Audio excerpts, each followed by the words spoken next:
member by ODM. Thank you, Madam Speaker. Madam Speaker, I want to thank you for giving me this opportunity to contribute to this motion. This is just a general motion, Madam Speaker. I know we will be dealing with the specifics.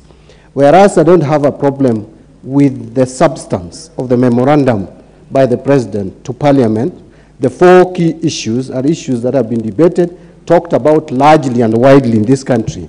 The issue of official opposition and where that position should sit has been debated largely. The issue of the funding, I cannot overemphasize. And I know there is a process that is in place that will ensure that we anchor and constitutionalize in a way that now those who have been doubting the constitutionality, because I don't agree with the position of the MP for Kangema that CDF is unconstitutional. It is not. But there are people who are trying to portray it as unconstitutional. We want to seal those loopholes. I have no problem with that. I don't have a problem with answering questions before people's representatives. I also don't have a problem at all with the gender principle, because we embedded it in the Constitution. We need to actualize it. But I have a problem with the 2 things. Madam Speaker, number 1 is the process and the procedure. And number 2 is the principles and honesty in politics in this country. So beginning with the number 1 issue on the process and the procedure, whereas my colleagues across the aisle are really struggling to separate and distinguish how different it is between the memorandum from President William Ruto and the process that was started by the former President Uhuru Kenyatta, I don't see any difference. In fact, if you ask me, the initiative by President Uhuru Kenyatta had more people participation than this that is now being generated by William Ruto. Why do I say so? At least for President Uhuru Kenyatta, he started a process with the people. He created a task force which went to the people. This one is a president who is writing direct to Parliament, no consultation. We don't even know who he spoke to.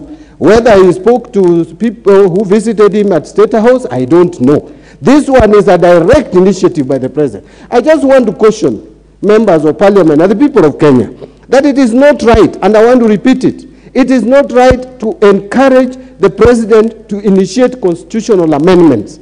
This country has enjoyed democracy fairly compared to our counterparts across the region. This country is standing out. This country, probably with Ghana, are standing out as countries that are promising in terms of democracy. We should not allow any indication of an individual rolling back those gains. And there is a possibility that one can test waters.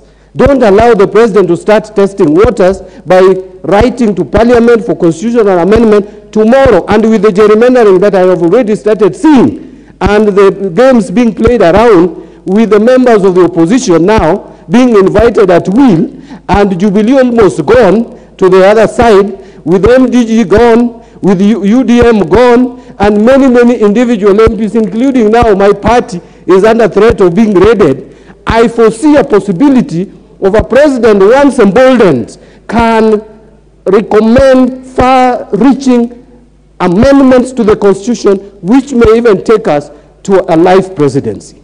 That is my fear. Number 2, Madam Speaker, look at the issues that have been raised in the memorandum, Madam Speaker. And Madam Speaker, when we raised most of these issues, look at BBI. BBI recommended that the person who comes second in presidential election should be made a member of Parliament, to be in this House, to be able to participate and lead the troops from the floor of the House.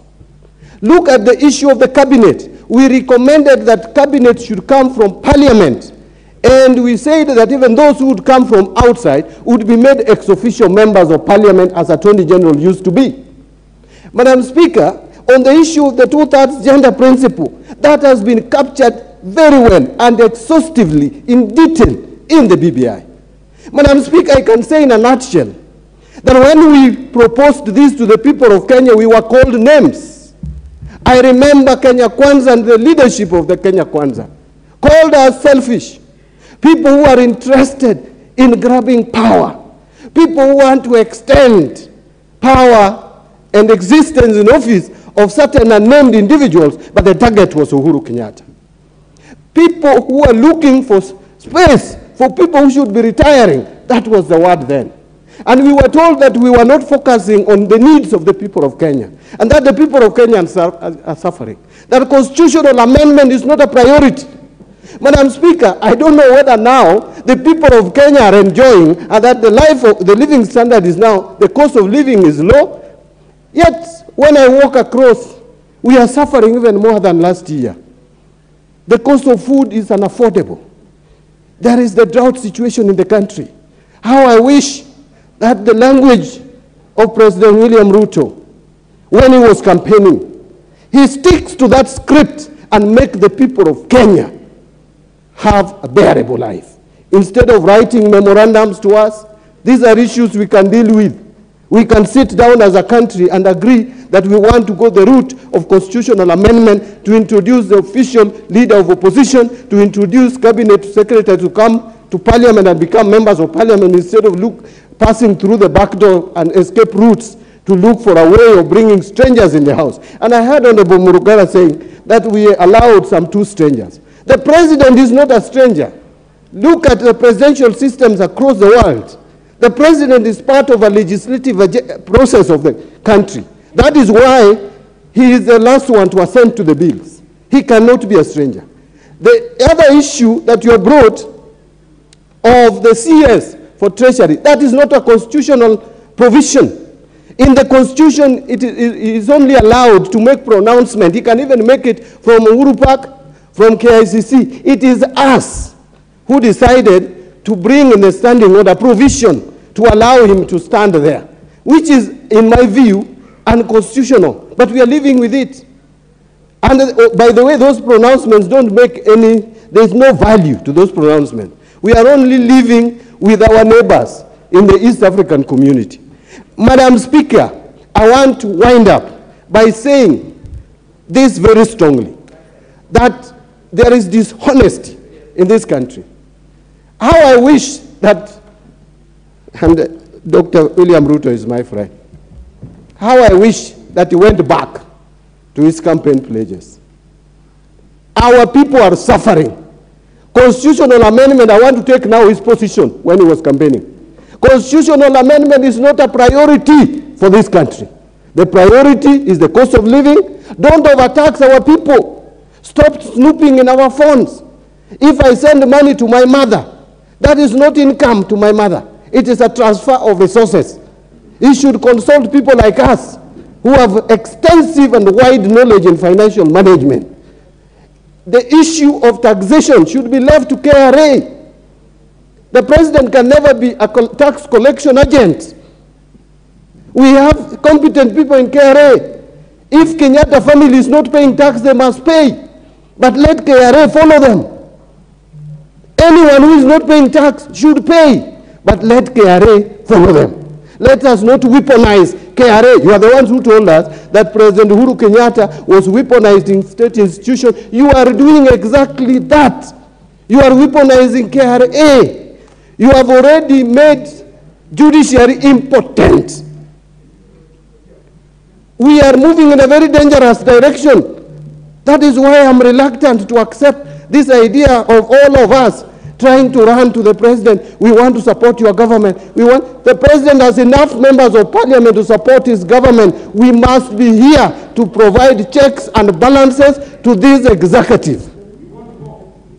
And Madam Speaker, you want more. I can hear the majority leader saying you want more because they have bad intention. You want to make bad laws in this country without absolute numbers. I am still very comfortable where I am. And to Honorable Kimani Chungwa, he said I may be official opposition leader. I want to be president of this country, not official opposition leader.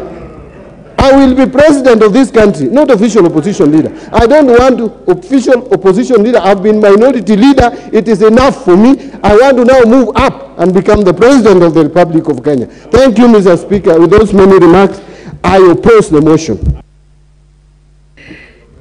The Honorable Member for Kisii County, Honorable Donya Doris.